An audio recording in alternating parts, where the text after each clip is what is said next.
We are going to begin our policy meeting with the Phoenix City Council for April 24th, 2018.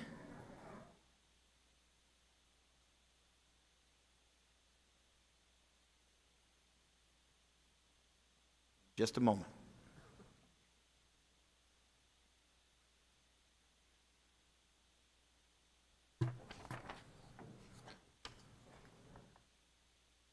As soon as we have one more, we'll begin, and we'll start with council information and/or follow-up requests.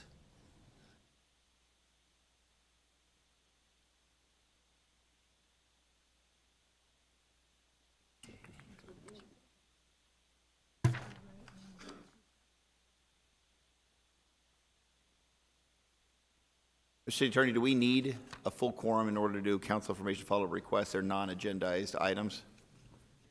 Mayor, yes, we do. But it looks like we have a quorum. All right, now we have council information and/or follow-up requests. I'll now turn to members of the City Council to see if they have any council information. Councilwoman Stark, please.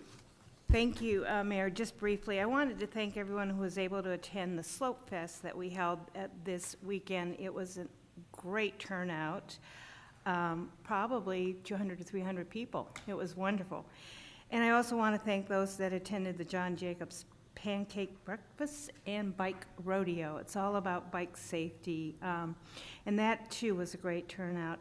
And then I just want to remind everybody that the Black Mountain Precinct has their coffee talk with Commander Van Dorn Thursday, April 26th at 8:30 at Times Square Restaurant. Those are always great events. It's a way for me, I go to a lot of them, it's a way for me to learn what's happening and what are concerns of my constituents. So hopefully we'll have a good turnout. That's all I have, Mayor. Thank you very much, Councilwoman. Councilwoman Pastor, please. I would like to thank everybody that there were a lot of events on Saturday. There was. The weather was great. We started off with the Miracle Mile McDowell Community Cleanup, and then we went on to the Melrose Bike Rack ribbon cutting. We have bike racks that are now along 7th Avenue and Indian School to Camelback and the Melrose Curve. The Department of Corrections inmates created the bike rack, and it now has the emblem of M. And then we had the National Poetry Month, and we were able to walk across the street and be able to hear from all the poets and look at the new signage with new poetry on the curve on 7th Avenue. And then I bounced over to Keep Phoenix Beautiful for sustainability, and was able to get APS light bulbs and all the different items around there around the sustainability to be able to use at my house, and was able to stop off at my daughter's softball game, and then ended it at Huss Brewery celebrating their year anniversary. So it was an active day for my family, and enjoyed Saturday in the great weather. I also wanted to introduce our Vista. I have a new Vista for District 4, and we're calling for youth volunteers. I would like to introduce Adriana, and Adriana, you want to stand up real fast? Rodriguez. She is helping me creating youth engagement and my volunteer coordinator, and we'll be working to connect young people to the educational, workforce, and service opportunities within Phoenix and commissions. I'm also creating a youth advisory board within District 4, so if anybody's interested, please call my office. Now, I will be hosting a coffee chat May 2nd at Milk Run. That's on 17th Avenue in Camelback. It will start at 7:30. The theme of the coffee chat is community and economic development and revitalization along the Camelback Light Rail Corridor. Then we have Canalscape Phase 2 open house, and that is April 25th, tomorrow at 6 p.m. It's regarding the Grand Canalscape, and would like to hear your voice. And it's not the final, but almost the final. I have a community meeting to propose safety modifications on Osborne, Thursday, May 3rd. It's to discuss the proposed changes on Osborne between 15th Avenue and 19th Avenue. I am looking forward to hearing a lively discussion with our neighborhood. And once again, Parks and Recreation, as you know, the National Recreation and Parks Association in 2015, the United States Local Parks and Recreation agencies generated more than $154 billion in economic activity and supported more than 1.1 million jobs. So I think it's very important that we support our parks. And that's the final. Thank you. Thank you very much, Councilwoman. Councilwoman Williams, Vice Mayor. Thank you, Mayor. I want to start off by thanking everybody that attended the community budget hearings. We had good turnout this year, and I thought the input was most important. Always makes a difference on how the budget turns out for the years, and I appreciate their time. At budget hearing at Buff, Councilman Waring and I were very pleased to announce that Fire Station 55 will be fully staffed beginning in May. It has a big territory to cover, and everyone seemed very happy to hear that news, I will tell you. They kept saying, thank you, thank you, thank you, and thank Ed, so I just wanted to pass that message on. The Valley of the Sun hosted an event, Project Connect, at Calvary Church in my district. We had a good turnout, and what they do is they bring all the community services and serve breakfast and lunch for homeless people to come in, sit down, get connected, everything from driver's license to housing. So it was well attended, and I really want to thank them for putting it on. I also want to thank the community response for the police dog bane. We had a great turnout, and people are very, very supportive, and I want to thank everyone who contributed. District 1 monthly breakfast is coming up this Friday. It's at the Doubletree Hotel at Metro Center. Our city manager will be our guest speaker talking about the budget, so please come. And then Saturday is the school safety bike event. It will be at Acacia Elementary at 3021 West Evans from 11 to 3. And it's being held with the school for their PTA Spring Fling. There'll be health fair, the games, food, all kinds of entertainment, and in addition to the safety, we will have a raffle and give away one girl's bike and one boy's bike. So please drop by and enjoy the day. That's all, Mayor. Thank you very much, Vice Mayor. Councilman Valenzuela. Thank you, Mayor. Last week, I believe it was on Friday, several of us were there to cheer on and congratulate the outstanding young women and men of the year. These are all students from our respective districts, and I believe we are all very proud of every one of those students that were recognized. I certainly was. The District 5 students were Isabel Lucal, Martin Moreno, and Alonso Treviso.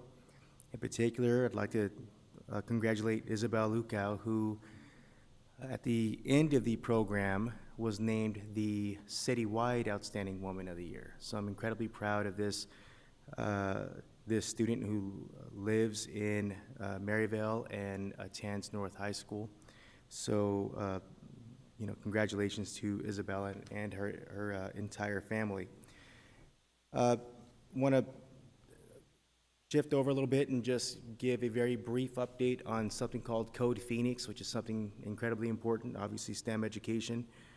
The City of Phoenix does offer free coding, computer science, robotics to every kid between the ages of 4 and 17. Of course, we did this without raising a tax.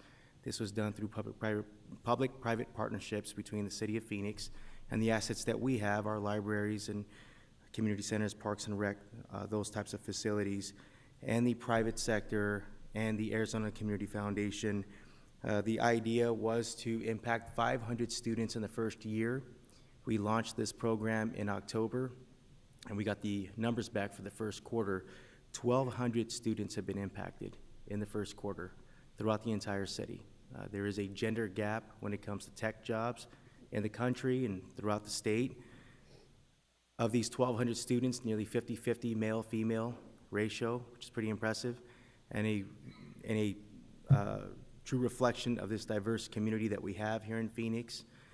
Some people may be shocked to realize that more than 50 languages are spoken in Phoenix every single day. And so when you look at these students that are starting at the age of 4 years old and seeing who is learning this stuff, again, robotics and coding, and it's a true reflection of our community, both male and female. This is good, very good for all of us as we move forward. I want to thank the Parks and Rec staff and the library staff for working diligently to provide that type of programming, especially now.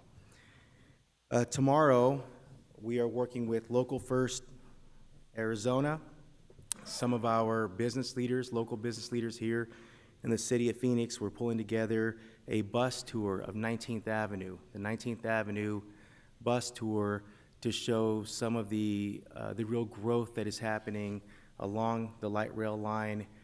A lot of the growth that is happening, some of you may remember when we implemented this light rail line several years early, but it is a finished product. This 3.2-mile stretch between Montebello, which is near Bethany Home Road, to Dunlap.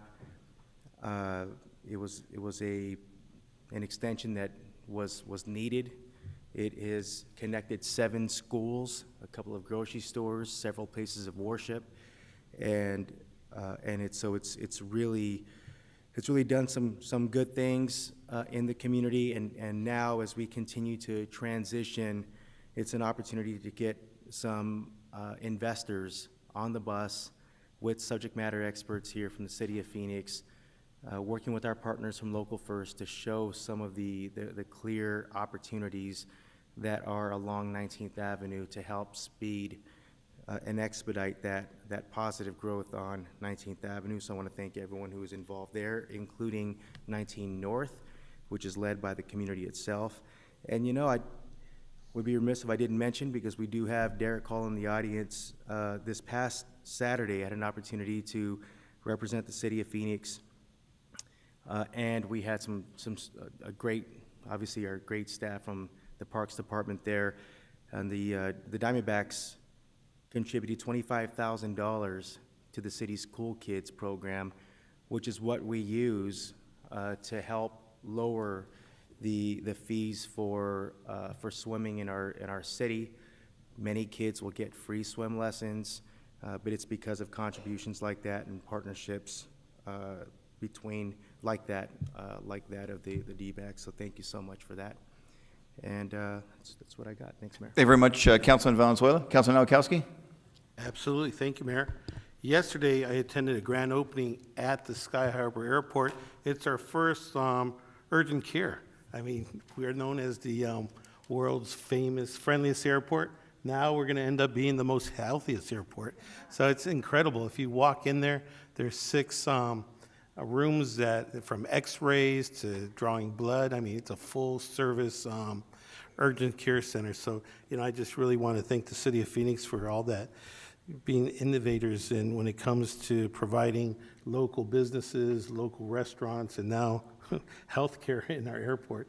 We have about 44,000 employees that work in the airport, and so those individuals can actually use those services right there at work. So it's what a great program to have at our airport. Also, I want to thank all those individuals that came out to our bike rodeo.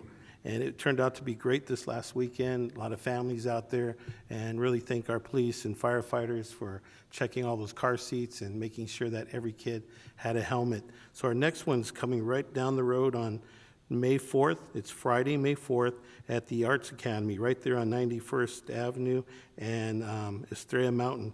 So come on out. It's from 4 to 10. We're working really close with the schools out there. Hopefully we get a lot of people out, and they can actually get their helmets. And anybody who has a car seat that needs to get checked, or if you think you have it right, well, you better go down there and get it checked and make sure you have it on right.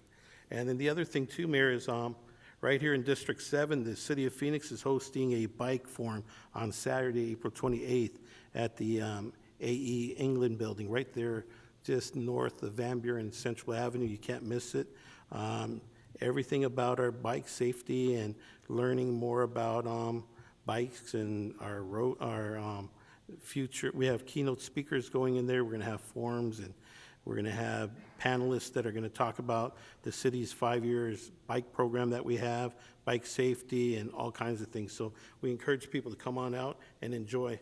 And last but not least, for the last 5 years, I've served on the council for 10 years, and 5 years ago, it was really sad that every year I was going to a funeral, either a firefighter or a police officer. So I decided to unite the community together and create a Memorial Day event for fallen police officers and firefighters. And this has grown from 1,000 people to over 5,000 people. It's at Cesar Chavez Park. It's on Memorial Day weekend. It's on Friday, May 25th, and it's from 5 to 9. And it's just a way to really celebrate life and thank all those families that have given the ultimate sacrifice, their moms, their dads, their loved ones to the line of service. So we have fireworks out there, and what we've created about 3 years ago is Heroes Lane, where we actually have these 7-foot posters that we put on the streetlights down Washington Street from 7th Street all the way to 15th Avenue with the pictures of our fallen heroes. So I encourage all my district, my colleagues, if you want to create a Heroes Lane, it's a great opportunity to use it as a teaching tool. We've created an app that people can look up, and they can actually go to each fallen police officer and firefighter, and schools take their students out there on a field trip to learn about that. A lot of our police officers and firefighters weren't just police officers and firefighters, they were coaches, teachers, involved in their churches as ministers.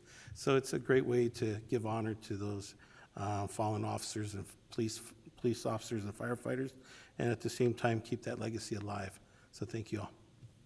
Thank you very much, Councilman Nowakowski. Councilman Gallego, please. Thank you. Continuing on talking about the important work the police department is doing, and the police, today is absolutely the Reserve Foundation's day, but I do want to congratulate the Police Foundation for a great event in honor of Bain this weekend. It was wonderful to see so many people come out from the community, and even four-legged Phoenicians, the dogs of Phoenix, were very, very much there in support. So grateful to the Police Foundation and everyone in the community who came out for that wonderful event. And I think Foundation is doing great work honoring women in blue and many other important parts of the service at the city. So we have a lot to celebrate. This weekend was also Earth Day, and in 2 District 8 neighborhoods, we planted about 100 trees. A huge thank you to the Office of Sustainability and the Parks Department for their leadership in making that happen, and working with the community who came up with some cool visions that occasionally required moving fences, and we got that all done, and it was just a wonderful event. It was a Love Your Block grant project, so people in the neighborhood sat down and said, what do we want for our communities? And they wanted more greenery, more trees and shade, and were able to successfully get funding thanks to City of Service to make their neighborhood more how they wanted it to be, and also to really just help us achieve our ambitious goals of our tree and shade master plan. This weekend, I also got to participate in the Team Taylor Run. Mayor Stanton did as well, to fight SIDS, sudden infant death syndrome. 2 courageous parents who lost a baby have gone out there and made Phoenix a leader in fundraising for research to fight SIDS. I got to be part of a Team Henry, which honors the son of Jake and Cassie Adams, who passed away 5 years ago. And the Adams have been very, very involved in our city, doing a lot for young people, and Jake serving on the Encanto Village Planning Commission. So great examples of people who taking one of the worst moments anyone could ever experience and turning it into something positive. And we hope the momentum will continue right through September, which is Infant Mortality Awareness Month. Unfortunately, 2 zip codes in my city council district are leading in infant mortality, and that's a statistic we do not want to be leading in, so we're doing what we can to raise awareness of the causes of infant mortality and change that terrible outcome. And thank you to our many nonprofit and community partners who are helping us achieve that goal. Also had one request for information from the city. We are very excited about the South Central Light Rail project and have gotten some inquiries, particularly about the bridge. There's a rumor going around that this weekend some students went out to Tempe to take pictures in front of their bridge with their prom pictures, and we hope to have a similarly iconic bridge in Phoenix. So would just like to get more information about what we can do on the aesthetic side to make sure that project is excellent. I think we've already budgeted for great stations and also great power substations with art money, but none for the bridge. So interested in knowing what is possible on that end. And that's it. Thank you. Thank you very much, Councilwoman Gallego. So we want all bridges to be at prom-taking picture standard The from this new point forward. municipal metric. Thank you very much. I too wanted to reiterate what Councilman Gallego said. Tragically, 1 week ago today, one of our K-9 officers died in the line of duty serving the citizens of Phoenix. Our K-9 officer, Bain, and Chief Williams, I want to say thank you for the incredible send-off that happened that day to honor a Bain. And then I thought your folks did a great job at Steel Indian School Park, putting on a community event so that the public could better understand the importance of our K-9 officers, what they do to serve the citizens of Phoenix. It was a fundraiser for the Phoenix Police Foundation. So if anybody watching didn't have the opportunity to come to the great event on Saturday, but you still want to show support for K-9 Officer Bain and support the Phoenix Police Foundation, please go online, and I think you can make donations online to the Phoenix Police Foundation. And then a piece of good news. I was given a briefing earlier this week by our transportation folks.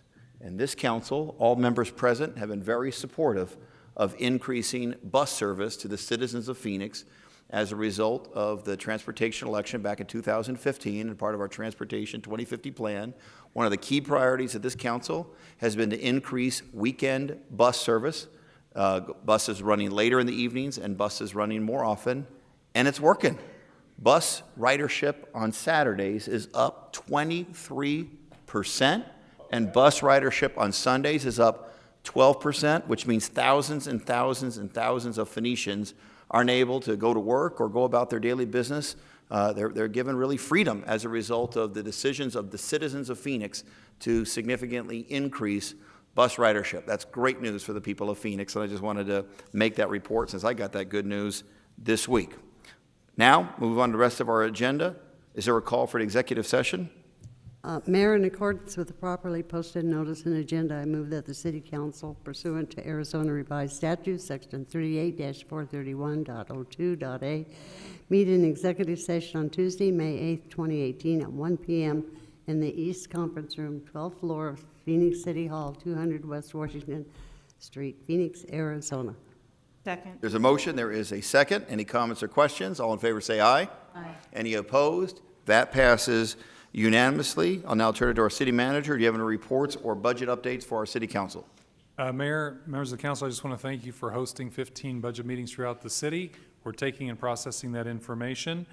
So then we will have a proposed budget in the council packet on Thursday, May the 3rd, for the council's review on Tuesday, May the 8th, and a final action on May 22nd. Thank you, Mayor. Thank you very much, Mr. City Manager and members of the council, for being so open and transparent with our city budgeting process. Now we'll move on to the formal agenda items. Item number 1 on our agenda today is the Phoenix Police Reserve Centennial recognition. Chief Williams is here with board members and supporters, and of course Scott Finnicle, who is our assistant chief in charge of the Phoenix Police Reserves.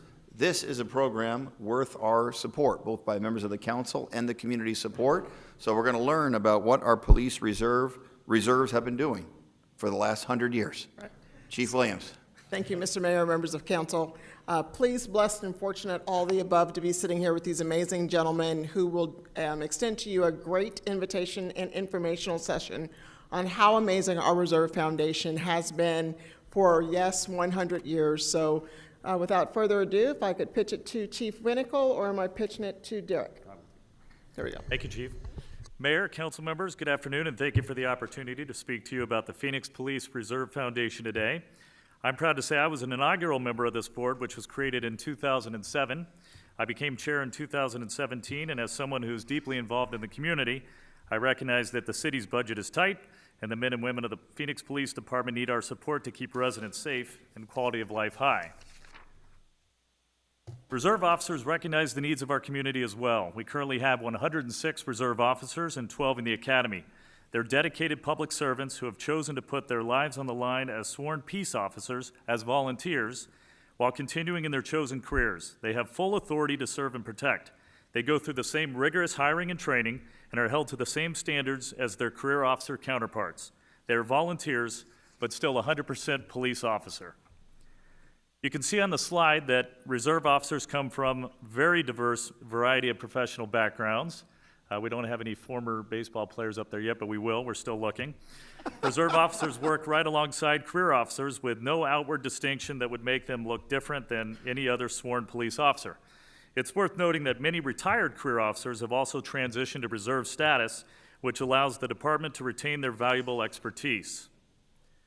Reserve officers both supplement the day-to-day operational needs and serve as a ready force for disasters, emergencies, or other special assignments. Let's see. There we go. Here are just a few examples of the types of duties assigned to reserve officers, ranging from helicopter pilots to community relations and everything in between. Typically, the police assignments for reserve officers do not align with their career jobs. Reserve officers are not assigned police duties based on their career jobs, but their career skills are often used to support reserve division operations. For example, one of our sergeants is a graphic designer, and he designs and prints our recruitment materials. Another sergeant is a software engineer, and he developed a web-based time and task tracking system used by reserve officers today. This is a photo here of a reserve motorcycle officer working traffic enforcement at a First Friday event in downtown Phoenix along the route of the light rail. Reserve officers help satisfy minimum staffing requirements, which offset costs that would otherwise come from the city's general fund. There have been many valorous and life-saving situations by reserve officers. For example, in 2006, a reserve officer was dispatched to Metro Center Mall where he confronted an armed man in the food court. The man had a semi-automatic weapon, and he intended to open fire in the crowded food court, which was full of families. The reserve officer confronted the suspect and placed him in a bear hug so he could not raise his arm to shoot his weapon. As they struggled, the suspect shot himself in the leg, with the reserve officer still holding him. A career police officer arrived and provided support, ending the threat. As you can see on this slide, the volunteer hours these brave men and women give of their time, in addition to their often demanding chosen careers, provide a tremendous value to the police department, the city, and to Phoenix residents and taxpayers. I'd like to note here that it's very unique that Phoenix Police Reserve officers are state-certified, full-authority police officers, just like career police officers. Some other cities and jurisdictions have reserve forces. However, many departments use volunteers as civilian posse members or auxiliary officers who are not state-certified or full-authority police officers. Another photo, here's a reserve police officer providing supplemental police security on the light rail system. And at this time, I'd like to turn it over to my good friend Don Brandt to speak about the foundation that supports the Reserve Division. Yeah, thank you, Derek. Thank you, Derek. And Mayor, council members, good afternoon. Thank you for your time this afternoon and the opportunity to be here today with you. The Phoenix Police Reserve Foundation is a 501c3 nonprofit organization formed in 2007 with the encouragement and support of the mayor, city council, and city management. And Mayor, I understand you were on the council at that time, and I'd like to congratulate you and thank you for your leadership from the very beginning. The goal of the foundation is to raise funds to support and expand the capability of reserve officers and to acquire more necessary police equipment. And I'll talk about our successes there in a moment. You're all too familiar with the increasing demands on public safety and the limitations of the city budget. Contributions to the Reserve Foundation support our reserve officers and police department in many ways: equipment and technology, recruitment, specialized training, neighborhood safety, school safety, and crime prevention. The list goes on and on. Here's an example of a fully equipped police vehicle donated by the Phoenix Police Reserve Foundation for the exclusive use of reserve police officers. The foundation board is made up of businesses and community leaders who are passionate about public safety and supporting those who keep our city safe. This group understands the fiscal challenges facing the city and your stewardship of taxpayer dollars. And we recognize our opportunity to step up and leverage our resources and connections. both the Diamondbacks and APS, and actually Derek and I personally, as friends, have spent a lot of time supporting first responders and military active and vets of all forms. So this is kind of a natural for he and I. And I'd like to commend Derek and the D-backs for their support of $100,000 over the year. And I'm also proud to say that APS has invested $106,000 in the foundation as well. I'd be remiss not to mention Claude Maddox, who was also a member of the council at the foundation's inception and now serves on the board. Here are some examples of the foundation achievements. Patrol vehicles purchased by the foundation for a value of about $400,000. Radio and computer equipment, 50 portable radios from Motorola valued at $335,000, and 10 Panasonic Toughbook computers and docking stations worth a little more than $50,000, and uniforms and equipment valued at $25,000. In sum, the monetary value of the Reserve Foundation's donations and acquisitions support these Phoenix Police Reserve officers, and that's totaled more than $825,000. You might have seen this billboard if you drive around, particularly at night, valley-wide, and we funded that, the recruitment website, and this digital billboard campaign, and this shows it. And when you catch that at night, it's really slick. It's impressive. This Friday, April 27th, Scott Finnicle and a few other board members and I are going over the police training facility with a group of about 40 business and community leaders. We'll tell them what the reserve officers do, talk about the mission of the foundation, and then run through a series of training exercises to acquaint them with the types of scenarios our police and reserve officers face on a day-to-day basis. I went out to the day at the academy last year, and it was a great experience. As a non-police officer, you get a glimpse into the demands of the job and risks these men and women take, and the kind of training and professionalism that they learn at the academy. If you look at the group photo on the top left, the uniformed officer next to me is Scott Messino.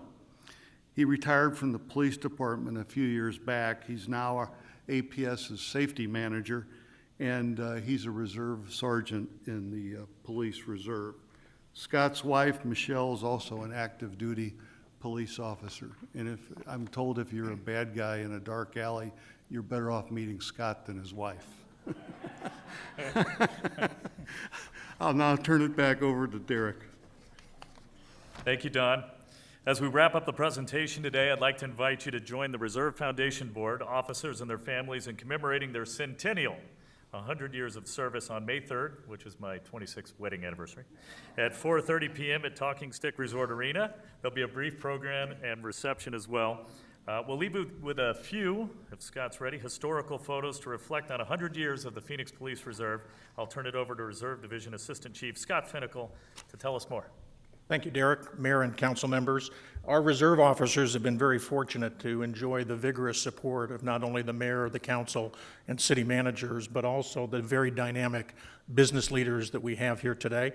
And our officers have richly gained rewards by all of that support so that we can provide more public safety support to the city. Here's an example, as we did a little research of the centennial this year, of the badge and the special police patch that was initially worn by the Phoenix Special Police beginning in the early 1940s. The next picture is an example of a collection of those special police officers. The man in the middle, kneeling, is Ralph Blair, who at that time was an insurance executive who was appointed chief of the Special Police. Throughout the years, we've had many notable businessmen. At least it was businessmen initially in the 50s, now it's businessmen and women. But back then, Harry Rosenzweig and Paul Fannin were both members of the Phoenix Special Police. So it has been a very notable group. Here's an example of two of our reserve officers working with a career lieutenant and a career sergeant, looking at a crime map. A couple of reserve officers investigating the burglary from a vehicle. And this is the Centennial Badge that Chief Williams graciously approved for a very special occasion to recognize the centennial anniversary. Several of our reserve officers will be wearing that badge at the special event on May 3 at Talking Stick Resort Arena, which is being hosted by the Reserve Foundation. And finally, this was just an interesting photo for me. It sort of is emblematic of our drive to the future. We hope to continue to grow our reserve division, the number of our reserve officers, so that we can continue to work to make Phoenix a better and a safer place for everybody to live, to work, and to visit. Thank you. Thank you, Scott, Mayor, council members.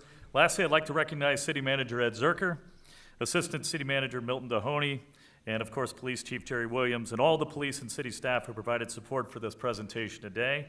With that, on behalf of Don Brandt, the entire Phoenix Police Reserve Foundation Board, and myself, I'd like to thank you for your time today and your support throughout the years. We'd be happy to answer any questions. And again, May 3rd, 4:30, Talking Stick Resort Arena. All right, thank you very much. That was a great presentation, Derek and Don and Chief Inical, and of course, Chief Williams. We appreciate your leadership on the corporate side to provide support, but let's be 100% honest. This program hasn't had the strong support of the department as it's lucky enough to have now. At various times, the leadership of the department has not looked as kindly upon this program, and we're so lucky that this chief does understand and appreciate just how important this program is. So we saw those awesome historical pictures of the 100 years looking back and the great program that it's been and how it's gotten to this point. Chief, what is the future of this program? Oh my goodness, Mr. Mayor, members of council, what a softball. I can see with the passion of the board, the passion of Chief Inical, that the sky is the limit for these individuals.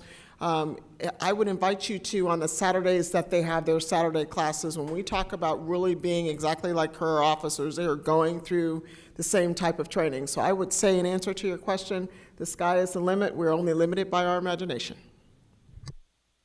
Thank you very much. So, I mean, you see great growth to this program, assuming we can get the great volunteers willing to participate in this program. So, Mr. Mayor, members of council, what these folks are doing is every time they go out and about in the community, they take every opportunity to invite people. So, absolutely, I'd love to see us grow it 100%, 100-fold. All right. Thank you very much. I'll now turn it over to members of the council. Any questions or comments about this program? A program that at first glance appears to be too good to be true. But it really is that good. It really is that amazing. Any questions or comments? Councilman, please. I'm always amazed by the officers who have retired and then come back to become reserve officers, and they are so proud of doing the job. You would think, coming from a police family, they'd say, oh, I've had enough of this fun. But they don't. I am so proud of the officers you have as well as the reserve, and want to thank you for your continuing support. You're making a huge difference in this community, so thank you. Thank you very much, Vice Mayor. Any other comments or questions by member of the council? Councilman Valenzuela, please. Yeah, I want to thank all of you, certainly the leadership, and Chief Williams, thank you for providing the support. I had an opportunity to spend some time with Mr. Finical, and we're fortunate to have you in this community, and as well as our partners. I know both Don Brandt and Derek Hall, and you know the effort.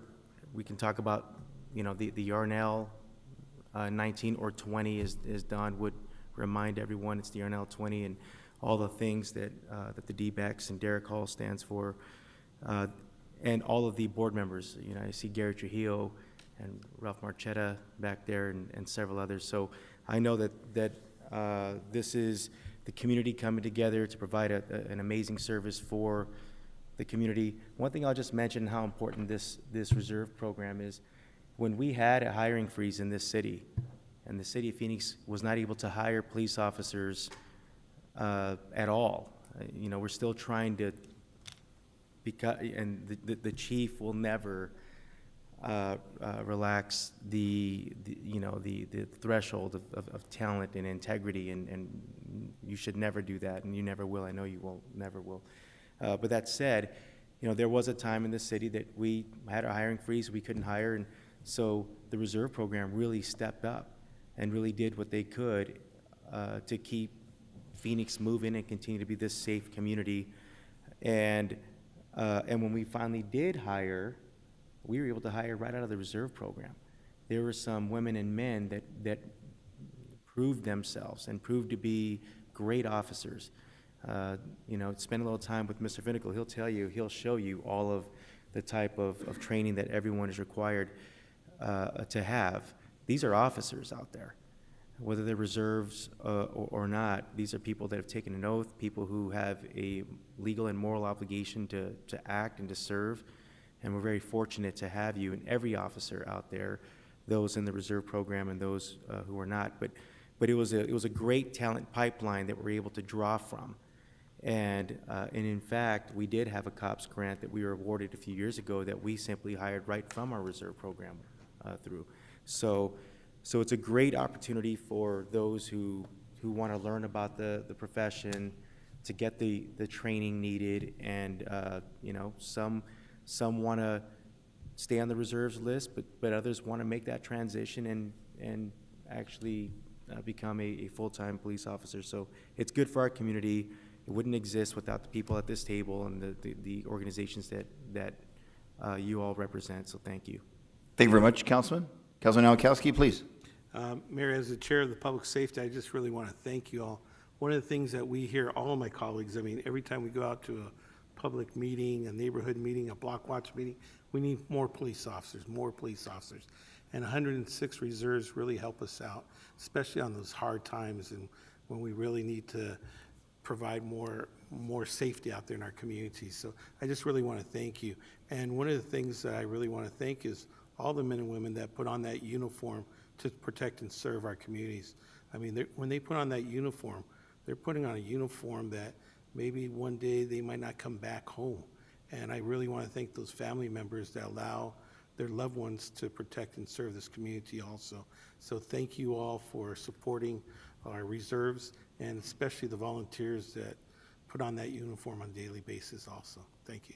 Thank you very much. Other comments by members of this council about this incredible program?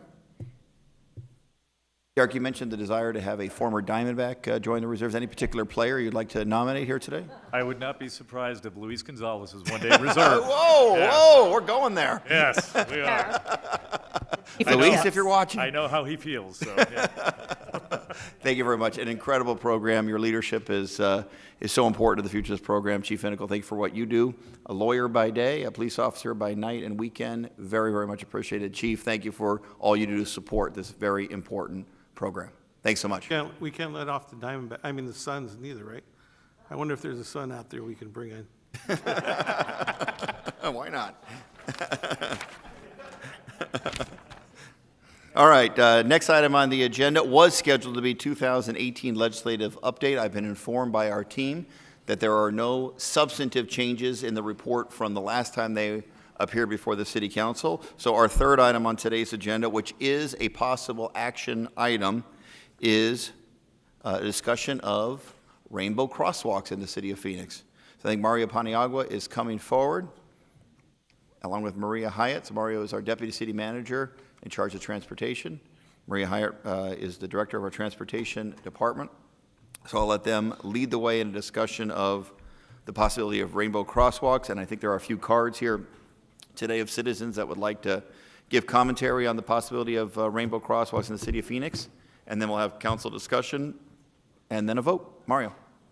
Thank you very much, Mayor. Good afternoon, Mayor, members of the council. Joining me today is Street Transportation Director Maria Hyatt to provide information about requests that have come to the city for the installation of rainbow-painted crosswalks within the City of Phoenix. Other cities across the country that have installed rainbow-painted crosswalks include Atlanta, Houston, Key West, Orlando, San Antonio, San Francisco, and several others. And with that, I'm going to turn it over to Maria Hyatt to provide more background about these requests and the specific locations. Thank you, Mario. Mayor, members of the council, the Phoenix Pride Community Foundation, 1 in 10, and Aunt Rita's Foundation are nonprofit organizations that serve and assist the lesbian, gay, bisexual, transgender, and questioning community. These organizations have requested that Phoenix install 2 rainbow crossings as basically a public symbol of inclusivity with this community.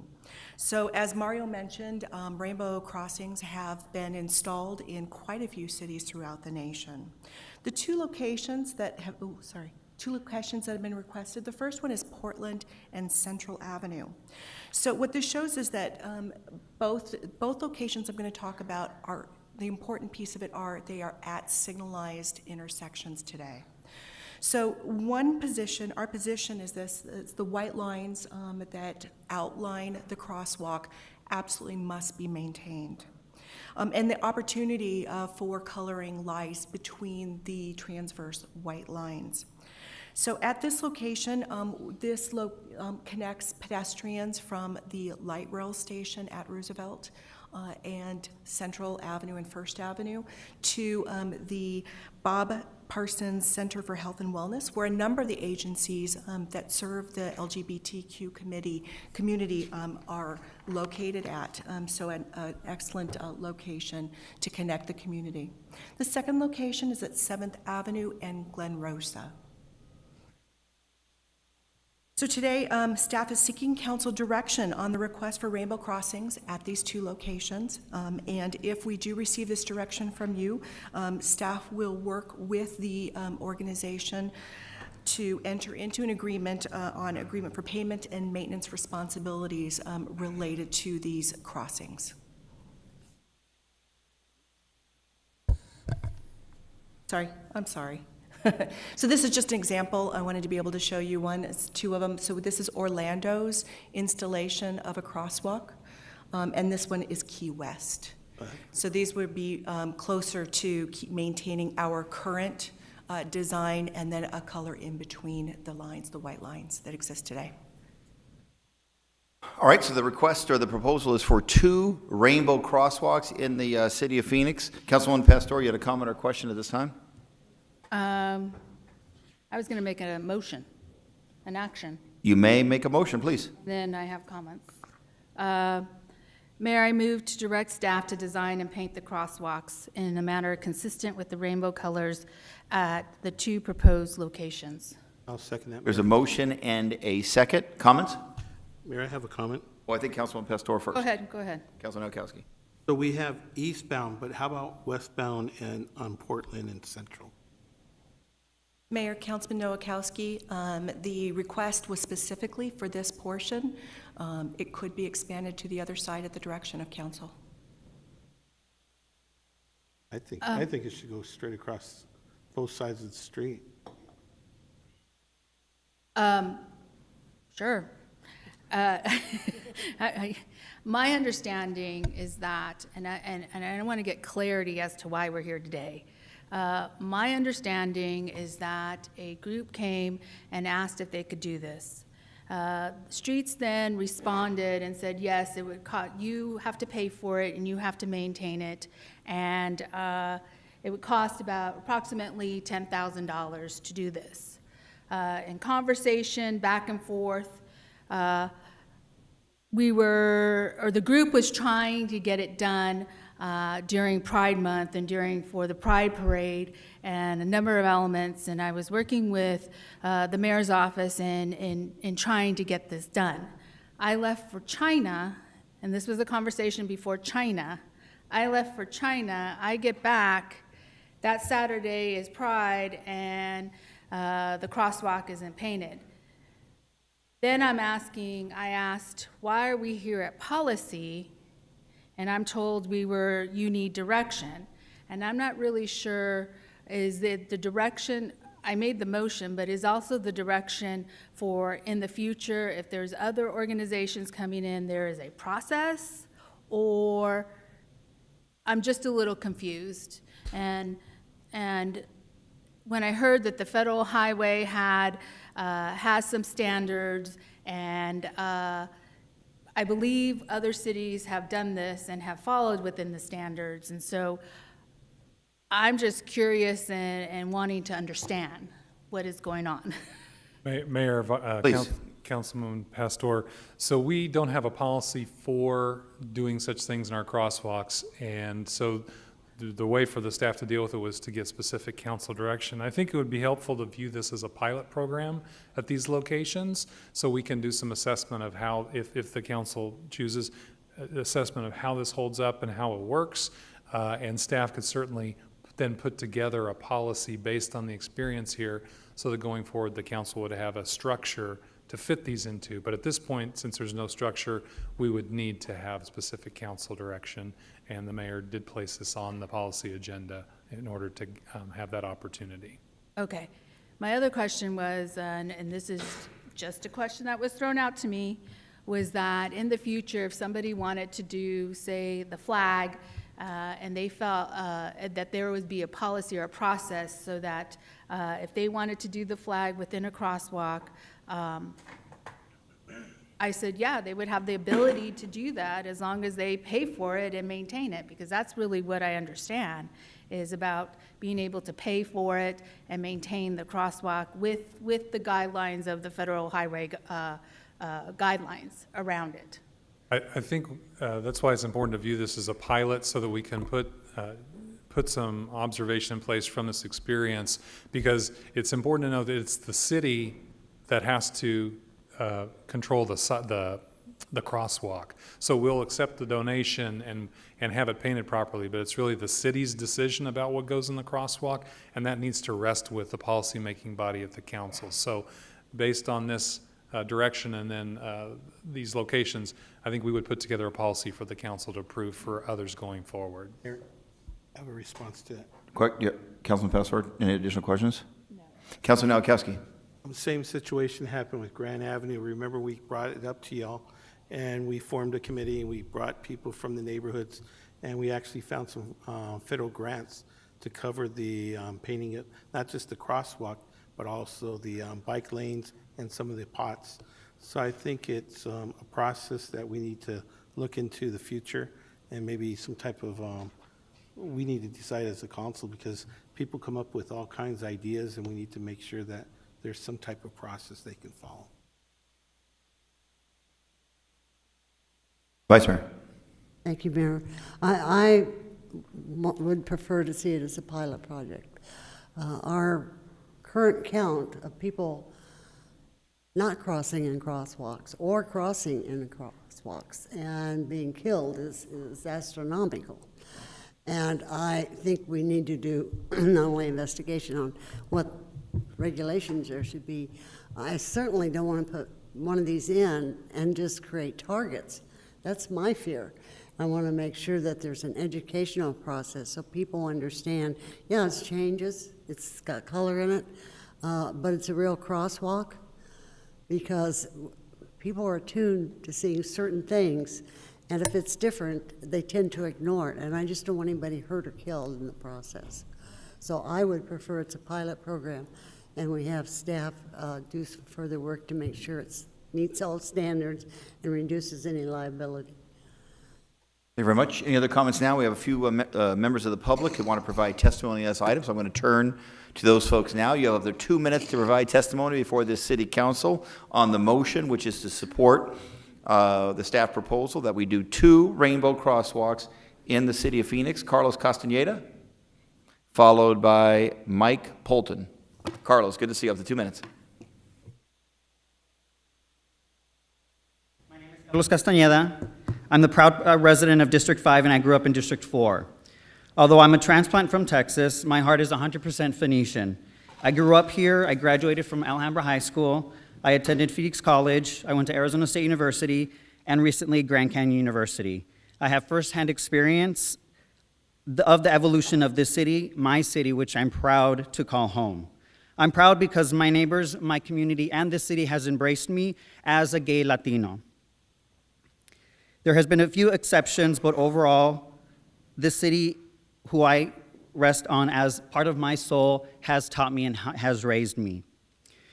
Here in Phoenix, we don't just embrace culture, we celebrate it. I invite all Phoenicians to celebrate with the LGBTQ community, not just for the 4 days of Phoenix Pride and Rainbows Festival, but all year long with this Rainbow Crosswalk that does identify our community. For me, a Phoenician, to my bones, it would be a physical representation of the pride I already have in this great city. It grants all Phoenicians a sense of place, belonging, and yet another beautiful thread in the amazing cultural tapestry that is this city. Thank you very much. Thank you very much for your testimony. How about Mike Polton, and then followed by Mark Leeper? Thank you, Mr. Mayor, council members. I'm Mike Polton. I'm the current president of the 7th Avenue Merchants Association. We're the group of commercial property and business owners in the Melrose District on 7th Avenue. So one of these locations is actually within our district. Carlos and quite a number of other people have been in touch with us throughout this process. I'll just put this right out there. We're entirely in favor. We think this is a great idea. It's a great location for it. I believe we had already sent a letter into the council quite some time ago on this. But I wanted to point out, we've put some thought into this. I've looked at the other cities that have done similar things, and it seems to me that there are 3 distinct issues at play here. 1 is choice of location. 2 is content. In other words, what is being visually represented in the crosswalk. And 3 is the actual materials and methods used to construct it. I come from a construction background, so I've put a lot of thought into the technical aspects of this. And what I see when I look on the internet at the other cities that have done these kinds of projects, and when I look at Tucson's project, for example, this is an emerging approach to road marking. This isn't something that's done routinely. So we're doing something here that is not well established. There are a lot of different ways to solve this problem in terms of materials and methods, but it is a little bit experimental, and there seem to be some maintenance issues going on. Rather than viewing this as an impediment to doing a good job with it, I think it would work well for the city to view this as an opportunity to develop the right way to do visually interesting crosswalks. There's got to be a way to make it work. It may not even be using existing technology and methods. It may require some creativity here. But this gives us a chance to take a couple of these locations, work with some eager people in a neighborhood that's welcoming it, and give this a try. If it doesn't work the first time, we can try a different way of doing it. There's money out there to play with these things, and that's something that Phoenix can put out not just within Arizona, but nationwide. This is something that can help other communities elsewhere do similar projects. And so we'd really like to see that happen. I pledge SAMA's commitment to assist as much as we can in the All right, thank you very much. Thank you. Thanks for your leadership and your testimony here today. I think he was trying to politely say that present leadership excluded, the Streets Department hasn't always been the most flexible department in the city of Phoenix. All right, how about Mark Leeper? Mr. Mayor and members of the council, my name is Mark Leeper, a proud resident of District 4 and the president of the Board of Directors for Phoenix Pride. Thank you for your time and consideration for this proposal set forth on the agenda. The city of Phoenix is known throughout the country and globally as a city that is culturally rich, highly diverse, and welcoming to all people. 5 years ago, the city adopted protections in housing, employment, and public accommodations for all members of the LGBTQ community, and the city has continued to strive since enacting those, or thrive rather, since enacting those historic measures. For the past 5 years, the city of Phoenix has scored a perfect 100% on the Human Rights Campaign's Municipal Equality Index. The LGBT community of Phoenix contributes enormously to the local culture and economy, including through the Rainbows Festival, the Phoenix Pride Festival, and of course the Phoenix Pride Parade. The city proudly acknowledges the rich and diverse presence of public art projects throughout the city, reflecting a myriad of cultures that make up this city. As mentioned by the Streets Department, many major cities throughout the country have adopted rainbow initiatives. One that they failed to mention was Tucson, our neighbor to the south. As well as we have international cities including Vancouver, Toronto, and Ottawa in Canada alone. The Rainbow Crosswalk proposed for Phoenix would be limited to a single intersection and would not interfere with or modify present flow of vehicles or pedestrian traffic. The Rainbow Crosswalks proposed for Phoenix will incorporate existing reflective safety white lines and will in no way pose a threat to or compromise public safety. The cost to the city would be minimal, but it would be offset by the number of means and could have tremendous impact on drawing tourist dollars, as the presence of the Rainbow Crosswalks would further drive home to the out-of-city audience that Phoenix is an open and inclusive city, as well as being open and welcoming to the estimated $70 billion in LGBTQ domestic annual travel. We come today with the support of the 3 largest LGBTQ organizations, multiple community organizations, businesses, and neighborhood associations, as well as the Phoenix Human Relations Commission. I'd like to give this letter to the council. We'll take it. Thank you very much. All right, great. Thank you for that great testimony. And there are, let's see, looks like 6 other cards of community leaders, all in favor of today's proposal. I think the only difference, Mark, was that I think we're at 2 intersections now instead of the one that you mentioned. That's what's being proposed here today. Okay, so we have the motion, we have a second. Any additional comments by members of this City Council? Councilwoman Stark, please. I want to say I welcome this. I think this is a great statement for the city. And I think you are going to look at the different materials and because you're talking about paint, or you're talking about tiles, are you going to do, I just want to understand from a construction what's going to be. We will be looking into it. This is not something that we have used color other than, we do a great job with white.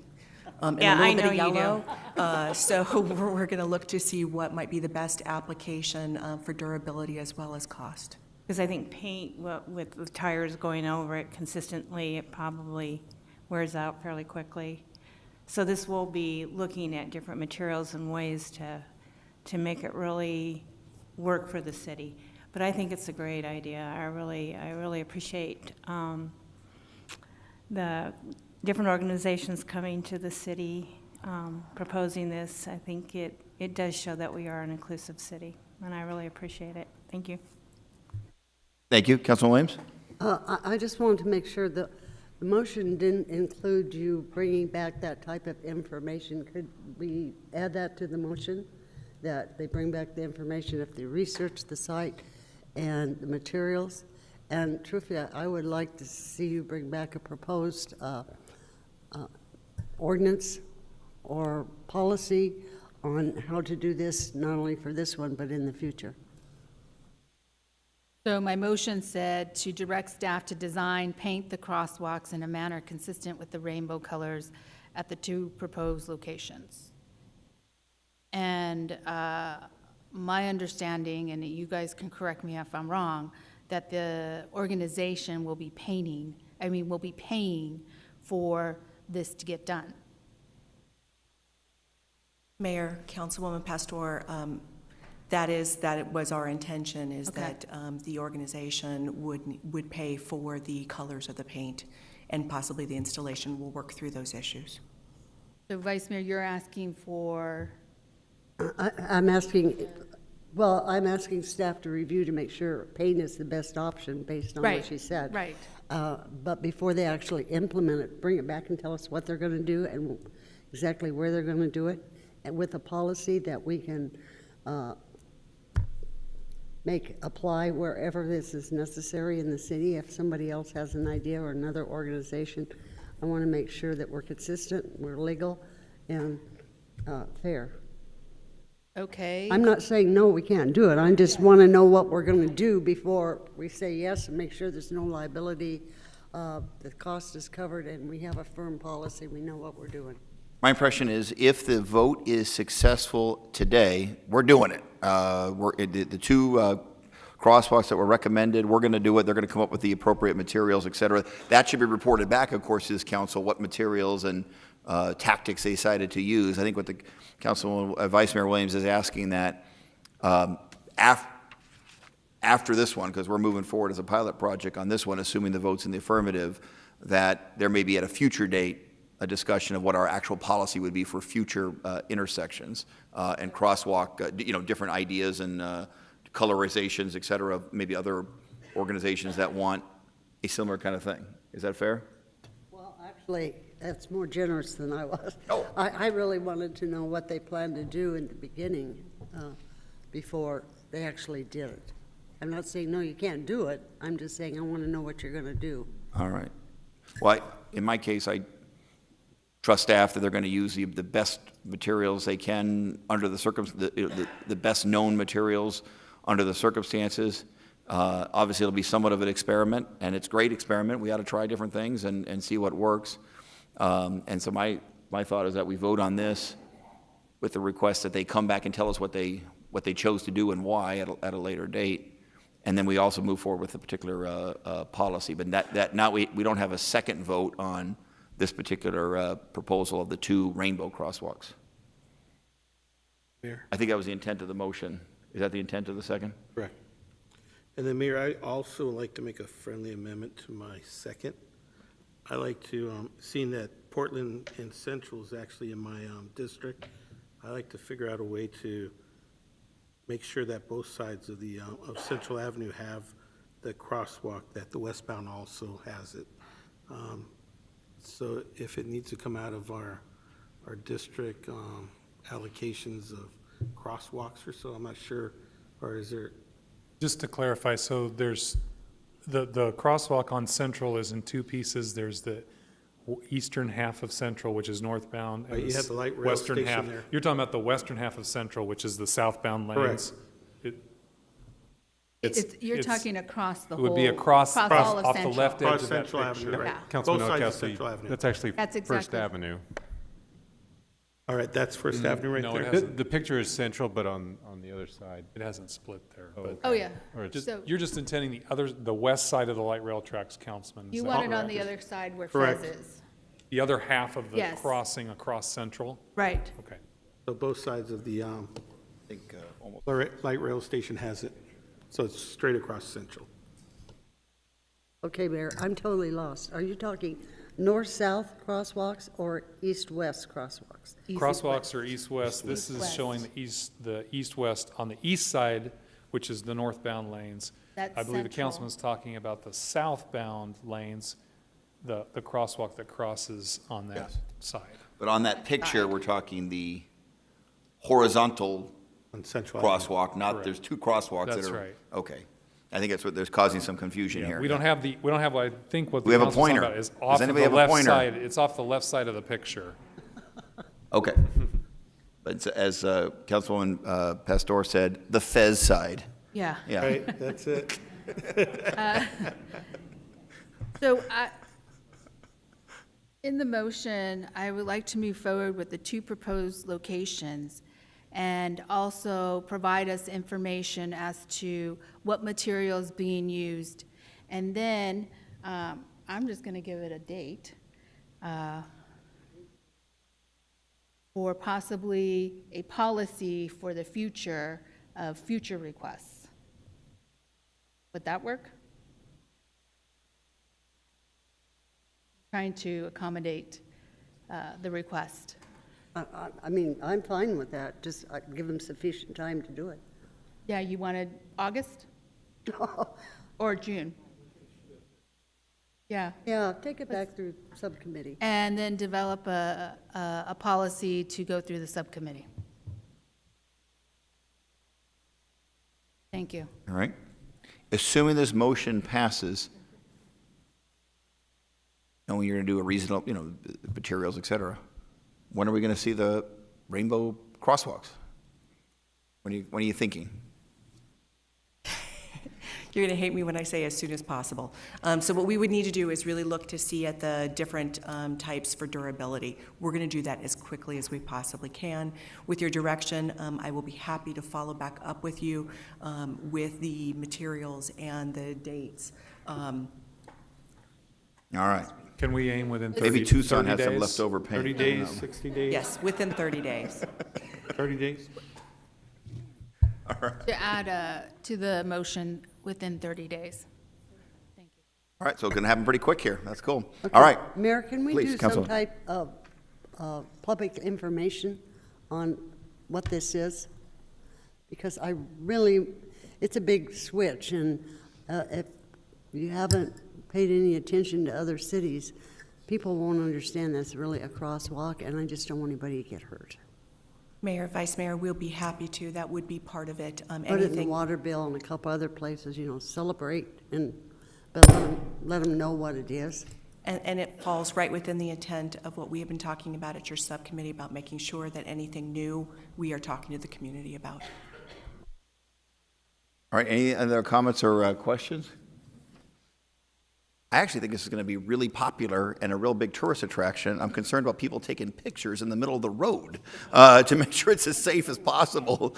So we'll have to get the word out that pictures are welcome, but from a safe location. Don't take pictures in the middle of the road. Want people as safe as possible. And I'll certainly be supporting the motion.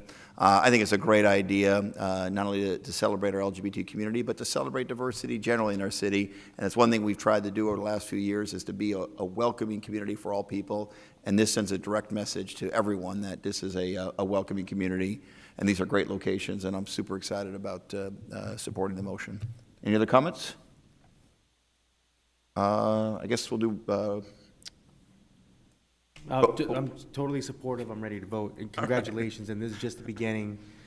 And I trust that our city staff, and we've worked with Maria. She's a doer. She'll no pressure, Maria, but we will get this done quickly. But congratulations. So we'll just keep moving. This is great. All right. Interesting.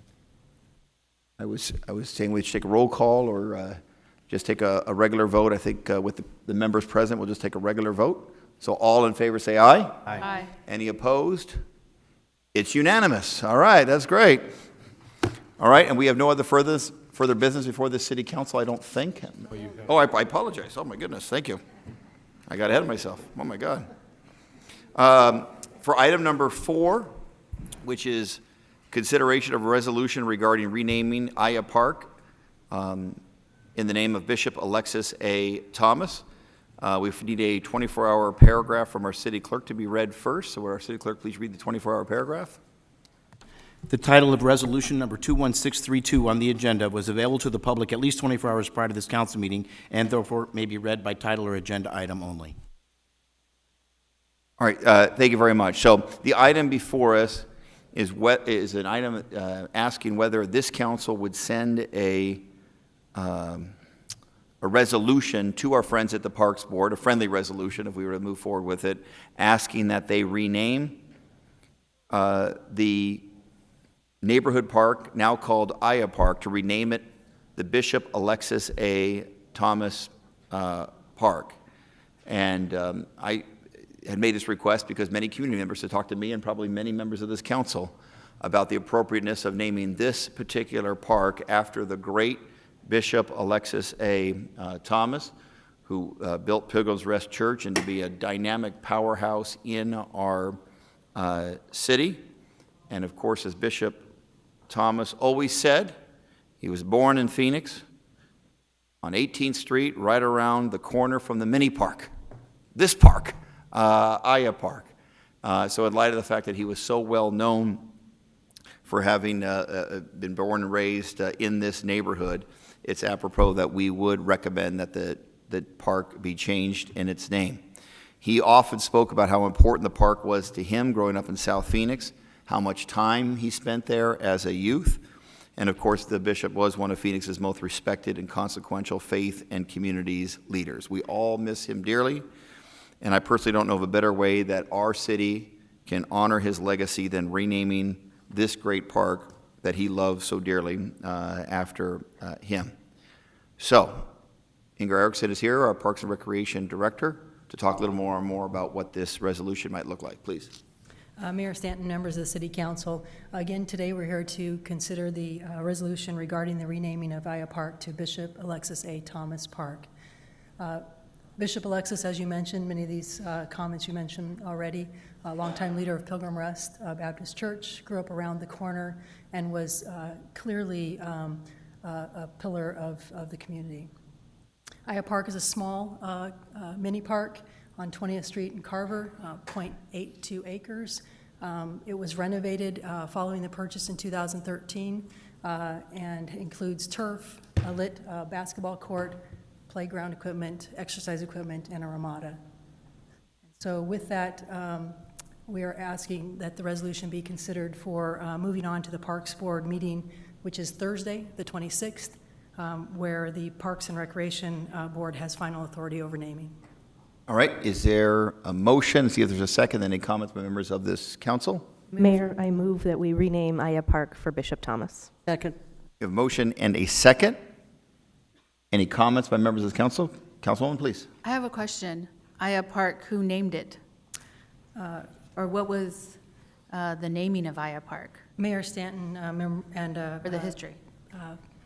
Councilwoman Pastor, it was named, our policy in the past had been to name various parks after Native American names. Okay. And so it was just one of the many names that was used, that policy was used for.